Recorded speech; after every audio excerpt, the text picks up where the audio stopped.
There must be more in life than this.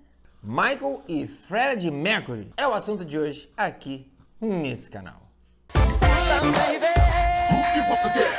Escuta, baby. Olá, meus amigos, tudo bom com vocês? Como é que vocês estão? Como vocês têm passado? Eu sou o Rodrigo Teaser, este é o meu canal no YouTube e hoje eu vou falar de um assunto que tem aparecido bastante gente me perguntando, bastante gente pedindo e tem tido muitas pesquisas a respeito. O que está vagando pela internet sobre a relação do Michael com outro gênio da música. Michael e Freddie Mercury. Existem histórias de que eles se conheceram na Inglaterra, existem histórias de que eles se conheceram em 1980, 1972, tem 1 milhão de histórias acontecendo por aí. Algumas dessas histórias até dizem que são em 1980 por conta do Michael gostar demais de uma canção do álbum The Game, que foi uma das turnês do Queen que viajou e que o Michael teria ido assistir. Mas segundo um cara chamado Peter Phoebe Freestone, que foi um cara que trabalhou com o Freddie Mercury por praticamente toda a vida dele, o encontro aconteceu de fato no início dos anos 80, mais ou menos 82, quando o Queen estava fazendo uma turnê e passou por uma casa muito conceituada em Los Angeles, chamada The Forum. Segundo o próprio Freddie Mercury, numa entrevista para Lisa Robinson em 1983, ele falou que o Michael foi assistir um show e aparentemente deve ter gostado, porque o Michael voltou e continuou voltando. Fato é que existem até imagens do Michael acompanhando aí o Queen nos backstages, minutos antes dos caras subirem no palco. Existe até uma declaração do Michael numa edição da revista Rolling Stone da época, onde o Michael perguntam se o Michael gostava da banda Queen e o Michael fala que era grande fã do Freddie Mercury. E segundo esse próprio cara, o Freestone, o Michael ficou nos camarins ali conversando durante muito tempo com John Deacon, que era o baixista do Queen, sobre a música Another One Bites the Dust, que seria uma das músicas favoritas do Michael, e o Michael falava o quanto essa música tinha que ser um single. Para quem não sabe, na época, o artista gravava um disco inteiro e o que a gravadora considerava como as melhores canções, elas viravam single. Porque o single, além do investimento do disco, o single tinha um investimento específico, porque cada single viraria um compacto ou um CD, teria uma sessão de fotos, teria um videoclipe. Então o Michael falava, cara, essa música é incrível, essa música não pode passar em branco, ela tem que ser um single. Segundo o próprio Freddie Mercury em entrevista, eles se conheceram nesses backstages, marcaram, saíram algumas vezes para jantar, saíram algumas vezes para conversar, começaram a falar sobre música, o Michael sempre ligava para ele para falar sobre música. Segundo consta, os caras chegaram até a ter uma amizade bacana a ponto de criarem apelidos para eles. O Fred chamava o Michael de Little Brother e o Michael chamava o Fred de Old Buddy. Mas o relato mais bacana e mais detalhado sobre essa relação e sobre essa contribuição musical veio realmente desse cara, do Peter Freestone. Ele foi junto com o Fred, a convite do Michael, para a casa do Michael na época em Encino, que foi a última casa que o Michael morou com os pais, quando ele e o Fred foram para a casa do Michael para produzirem algo. Segundo o Freestone, Michael recebeu os caras com um grande sorriso, foi extremamente hospitaleiro, mas antes de mostrar a casa, o estúdio e tudo mais, o Michael fez questão de fazer um tour e apresentar para eles os animais. E aí vem uma coisa engraçada. Segundo o Freestone, ele nunca vai esquecer que o Fred estava usando suas calças brancas, os seus tênis brancos, e estava totalmente sujo e lameado enquanto Michael apresentava a sua lhama. E antes mesmo que eles pudessem limpar os pés, o Michael fez questão de mostrar o restante dos animais, mostrar um lago que ele tinha um cisne. E é uma coisa interessante porque, segundo o Freestone, ele falou que percebeu o quanto esses animais tinham uma importância para o Michael. Ele achava engraçado de ver o Fred sendo o Fred e ele sabendo da personalidade do Fred, vendo o Fred diante dessas situações nesses lugares. Eles foram então conhecer o quarto do Michael e, segundo o Freestone, 3 coisas chamaram muito a atenção dele. A primeira é que o Michael tinha a parede forrada com os discos que ele tinha ganhado, disco de ouro, de platina e tudo mais, dos álbuns anteriores. Ele falou que as paredes eram forradas de cima e embaixo. Isso diz muito sobre o quanto o Michael amadureceu ao longo da carreira, porque todas as pessoas que visitaram depois Neverland diziam que ficavam impressionadas porque justamente na casa não tinha nenhuma menção à carreira do Michael. Não tinha discos de platina, não tinha figurinos, não tinha troféus, não tinha nada. Ai, que burro, dá 0 pra ele. Troféus, não tinha nada. E era justamente porque o Michael tinha criado um outro ambiente, onde ele entendia que a casa era a casa e o ambiente do trabalho era outro ambiente. Nessa época ainda, a gente está falando, aí é o período entre Off the Wall e entre Thriller. O Michael ainda não tinha essa visão, talvez, então era tudo forrado de discos, de prêmios que ele tinha recebido. A segunda coisa que chamou a atenção dele no quarto do Michael foi que na época todo mundo falava que o Michael tinha uma cobra de estimação, que era uma cobra de estimação, e ele viu essa cobra, mas ele falou que a cobra ficava no lugar, na parede, que tinha ali o cantinho dela para ela viver, mas que ela ficava muito presa, que tinha um peso em cima. Ela era amiga do Michael, essa cobra, mas que ela era uma amiga que ficava relativamente distante.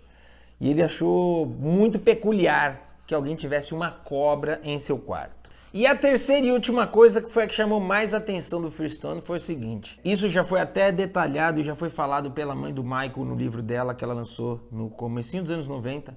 Quando o Freddie Mercury e o Freestone entraram no quarto, o Michael não tinha cama. Ele tinha um colchão que ficava ali no chão. E aí o Fred falou, tá, que diabo é isso? Você é Michael Jackson, você tem um quarto e não tem uma cama? Você tem dinheiro para isso. E o Michael teria respondido que gostava do colchão no chão, porque dessa forma ele se sentia mais perto da terra.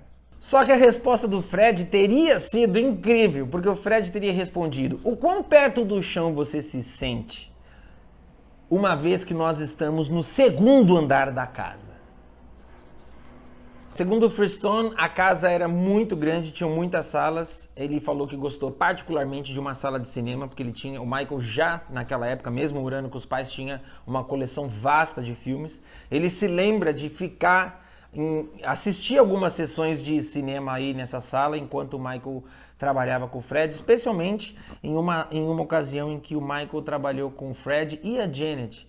Ele falou que ele se lembra muito dessa ocasião, ele ficou na sala de cinema. No caminho para o estúdio, segundo o Freestone, se passava por fora da casa. Foi nesse momento que o Michael fez questão de apresentar o Freddie Mercury para a mãe dele. E aí aconteceu uma outra cena muito inusitada. O Freddie Mercury pediu um cinzeiro, porque ele falou que estava com muita vontade de fumar. E a mãe do Michael, meio sem graça, teria pego a tampa de um pote e dado para ele usar de cinzeiro. O que indica que ninguém fumava naquela casa.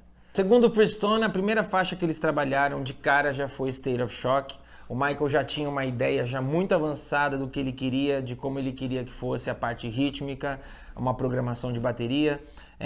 Isso tudo foi produzido dentro da casa, em ensino. Pouca gente sabe, mas em ensino o Michael tinha um estúdio. Eu vou falar disso depois melhor, mas o Michael tinha o que ele chamava de o time A e o time B. Então ele tinha um grupo de profissionais que trabalhavam para ele no estúdio dele dentro de casa, em ensino. Então muitas demos que a gente escuta por aí, principalmente do período Off the Wall e Thriller, são demos que eram produzidas nesse estúdio, em ensino.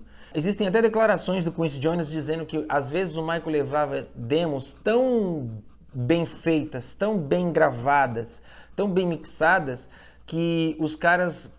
A equipe B, que era a equipe contratada por disco, às vezes eles tinham até que fazer poucas coisas, de tão bem feito que chegava esse material. Então a primeira música que o Fred e o Michael trabalharam foi State of Shock. Segundo o Freestone e segundo a gente pode até imaginar, foi a música que mais evoluiu. Essa música, ele falou que essa música ela chegou ao ponto de talvez faltar só mixar e masterizar para ter ficado pronta de fato para um lançamento. A segunda música que eles trabalharam foi There Must Be More to Life Than This, que é uma música que o Freddie Mercury já vinha trabalhando, já vinha compondo, mas que não tinha concluído. Segundo o Freestone, foi até um dos momentos mais incríveis que ele pôde presenciar dessa parceria, porque o Fred sentou no piano, começou a tocar, cantar e falou pro Michael, olha, improvisa, canta alguma coisa sobre o amor, sobre o que você acha enquanto eu estou tocando aqui. Isso até talvez explique o fato de que a versão que a gente conhece do Michael com o Fred tem uma letra diferente da música que o Fred lançou depois, porque depois o Fred lançou essa música num álbum solo, que é Mr. Bad Guy, de 1985. E a letra da música solo do Fred não é igual a esses trechos que o Michael canta. Talvez até essa questão do improviso, de como foi feito, explique. Só anos depois, em 2014, foi lançado uma versão finalizada, produzida pelo William Orbit, no álbum Queen Forever, que é uma coletânea. Segundo o próprio William Orbit, para a revista Rolling Stones, quando ele foi chamado para produzir, falou que ficou muito surpreso, não só pela qualidade da gravação, mas pela qualidade vocal dos dois. E ele disse que era muito engraçado, porque a gravação era tão incrível que quando ele estava ali na sala de produção, ele podia imaginar que os dois estavam cantando ali na sala de gravação e tudo mais. Esse cara é o responsável pela versão que a gente conhece, que é a única versão lançada. E a terceira faixa, curiosamente, foi chamada de Victory. You were also recording something with Michael Jackson that was not released yet. I think the song is even called Victory. Is that true? That's right. Yeah. I've done like 3 tracks with him, and that was about a year ago, even longer than that. And yes, Victory was one of the songs, but he wanted to use the title for the Jackson thing. But the song is still there, and it's probably just waiting until the two of us get together and finish it. Essa música foi criada do zero. Essa música ela não tinha nada pronta. O Michael também tinha uma ideia do que ele queria para fazer a parte rítmica. Segundo o Freestone, até eles gravaram umas batidas em porta para fazer uns sons diferentes. Inclusive, das 3 músicas gravadas, a música que até agora não tem nada vazado. O que tem vazado na internet já foi confirmado que não é a versão oficial. Então, em algum lugar existe um registro ainda de uma música ou de uma demo 100% inédita chamada Victory.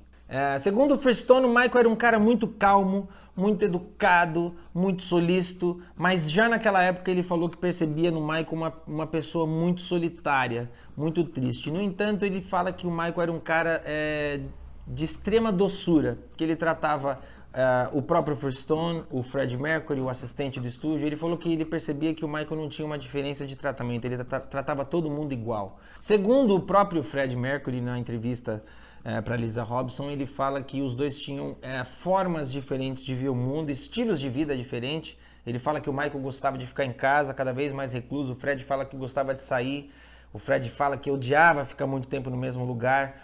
Então ele falava que isso por si já era uma questão que era difícil, porque o Michael não queria sair e acompanhar ele. Mas ao mesmo tempo o Fred foi muito bacana, porque ele reconheceu que talvez isso devesse ao fato do Michael ter começado uma carreira muito, muito, muito cedo. I don't know. I mean, I guess he's just because he started when he was very young. So I mean, when you think about it, when I'm talking to him, I think, my God, he's 25, I'm 37, yet he's been in the business almost longer than I have. O que demonstra uma sensibilidade muito grande do Fred de entender ou de pelo menos tentar entender essa diferença entre eles. O Michael perguntou se seria possível que o Fred fosse para os estúdios para que eles finalizassem a canção State of Shock. Michael called me up and said, look, I want to finish a song, I want it on the Jackson's album, and I said, I can't come over because I'm in Munich. And he said, well, is it okay if Mick does it? So I said, fine, you know, songs are songs. I mean, as long as our friendship carries on, we can write all kinds of songs. A versão lançada de State of Shock, que a gente conhece, é com o Mick Jagger. Se vasculhar pela internet, vai ser possível encontrar uma versão com uma qualidade ruim, lógico, mas é a versão gravada do Freddie Mercury. Não sei se todo mundo sabe, mas o álbum Victory, o Michael teve um envolvimento muito pequeno em termos de produção. 2 canções produziu com a mesma galera, nos mesmos estúdios que ele produziu o Thriller. Ele pegou a canção State of Shock e Beat Not Always e falou, está aqui minha contribuição para o álbum Victory. Coincidentemente, a canção State of Shock com Mick Jagger se tornou o maior sucesso do álbum Victory.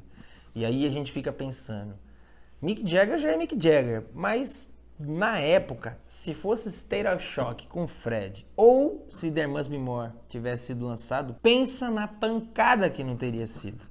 Anos depois, muitos anos depois, o ex-empresário do Queen, de Miami Beach, revelou que mesmo parecendo tudo tão pacífico, as coisas não eram assim. Ele conta que um dia ele estava no escritório e recebeu uma ligação do Freddie Mercury dizendo: me tire daqui agora. Quando perguntado o porquê disso, ele disse: cara, não tem condições.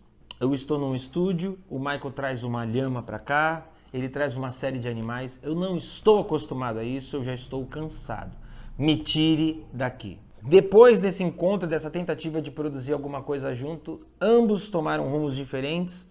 A gente sabe que a carreira do Michael entrou num crescimento absurdo, porque logo em seguida veio o Turn the Victory, logo em seguida veio projetos como Album Bad e tudo mais, e o Michael focou cada vez mais nisso. Ao mesmo tempo, a gente sabe que o Fred também teve que lidar com uma série de outras questões. O Michael é citado no livro Bohemian Rhapsody como talvez um dos incentivadores para o Fred ter pensado na carreira solo, já que durante aquele período o Michael era responsável aí por uma grande porcentagem da venda de álbuns no planeta. E a gente sabe que, infelizmente, mesmo ambos sendo artistas tão incríveis, mesmo que ambos tenham doado e entregado tanta arte incrível para a humanidade, ambos tiveram finais tristes, cada um à sua maneira.